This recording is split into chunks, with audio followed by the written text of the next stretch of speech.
ಇಲ್ಲಿ ನಾನು ಹೇಳ್ತಾ ಇದ್ದೀನಲ್ಲ, ನಾನು DCC ಬ್ಯಾಂಕ್ ಅಧ್ಯಕ್ಷ ಆಗಿದ್ದೆ. ಕಳೆದ 5 ವರ್ಷಗಳ ಕಾಲ DCC ಬ್ಯಾಂಕ್ನ ಅಧ್ಯಕ್ಷನಾಗಿದ್ದೆ. 370 ಕೋಟಿ ಇತ್ತು ಡೆಪಾಸಿಟ್ಟು. 1,000 ಕೋಟಿಗೆ ಡೆಪಾಸಿಟ್ ತೆಗೆದುಕೊಂಡು ಹೋಗಿದ್ವಿ. 600 ಕೋಟಿ ಸಾಲ ಕೊಡ್ತಾ ಇದ್ವಿ. 1,600 ಕೋಟಿ ಸಾಲ ಕೊಟ್ಟಿದ್ವಿ. ನಬಾರ್ಡಿಂದ 125 ಕೋಟಿ ಬರ್ತಾ ಇದ್ದ 325 ಕೋಟಿ ತಂದಿದ್ದೆ. ಇವತ್ತೇನಾಗಿದೆ DCC ಬ್ಯಾಂಕಲ್ಲಿ? 1,000 ಕೋಟಿ ಇದ್ದ ಡೆಪಾಸಿಟ್ ಇವತ್ತು 900 ಕೋಟಿಗೆ.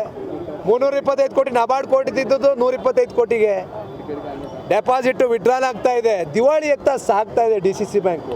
ರೈತರಿಗೆ ಸಾಲ ಕೊಡದೇ ಇರ್ತಕ್ಕಂಥ ಪರಿಸ್ಥಿತಿಗೆ ಬಂದು ನಿಂತಿದೆ ಅಂತ ಹೇಳಿದ್ರೆ, ಕಳೆದ 1 ವರ್ಷ 1 ತಿಂಗಳ ಅವಧಿಯಲ್ಲಿ DCC ಬ್ಯಾಂಕು ದಿವಾಳಿ ಆಗಿದೆ. ಜೊತೆಗೆ ಪಕ್ಷಪಾತ ಇದರಲ್ಲಿ. ರೈತರಿಗೂ ಪಕ್ಷ, ರೈತರು ಪಾಪ ಅವ್ರ ಪಾಡ್ಗೆ ಅವರು ಇವತ್ತು ವ್ಯವಸಾಯವನ್ನು ಮಾಡ್ತಕ್ಕಂಥದ್ದಲ್ಲ.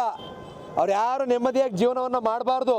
ಅಲ್ಲೂ ಪಕ್ಷ, ಧರ್ಮಾಪುರಕ್ಕೂ ಪಕ್ಷ, ಅನಗೂಡ್ಗೂ ಪಕ್ಷ, ಹೆಗ್ಗೊಂದೂರ್ಗೂ ಪಕ್ಷ, ಕಾಂಗ್ರೆಸ್ನವರು, BJPಯವರು, ಜನತಾದಳದವರು, ಅಲ್ಲೂ ವಿಂಗಡಣೆ. ನಾವು ರೈತರಿಗೆ ಭೇದ ಭಾವ ಮಾಡಬಾರ್ದು ಅಂತಕ್ಕಂಥ ವಿಚಾರವನ್ನು ಹೇಳಿದ್ರು ಸಹ ಇವತ್ತು ರೈತರು ಸಹ ಟಾರ್ಗೆಟ್ ಮಾಡ್ತಾ ಇರ್ತಕ್ಕಂಥದ್ದು ಈ ಸರ್ಕಾರದಲ್ಲಿ ನಡೀತಾ ಇದೆ. ಬಹುಶಃ ಇವತ್ತು DCC ಬ್ಯಾಂಕು ದಿವಾಳಿ ಅಂತ ಬಂದು ನಿಂತಿದೆ.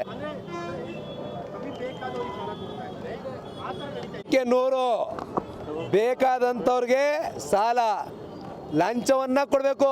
ಸಾಲ ತಗೊಳ್ಳೋಕ್ಕೂ ಸಹ ಪ್ರಥಮ ಬಾರಿಗೆ DCC ಬ್ಯಾಂಕ್ನಲ್ಲಿ ರೈತರು ಇವತ್ತು ಸಾಲ ತಗೊಳ್ಳೋಕ್ಕೆ, ಇವತ್ತು ಸಾಲ ತೆಗೆದುಕೊಳ್ಳಿಕ್ಕೆ ಇವತ್ತು ಲಂಚವನ್ನು ಕೊಟ್ಟು ಸಾಲವನ್ನು ತೆಗೆದುಕೊಳ್ಬೇಕಾದಂಥ ಪರಿಸ್ಥಿತಿ. ಜೊತೆಗೆ ರಾಜಕೀಯ ಒತ್ತಡ.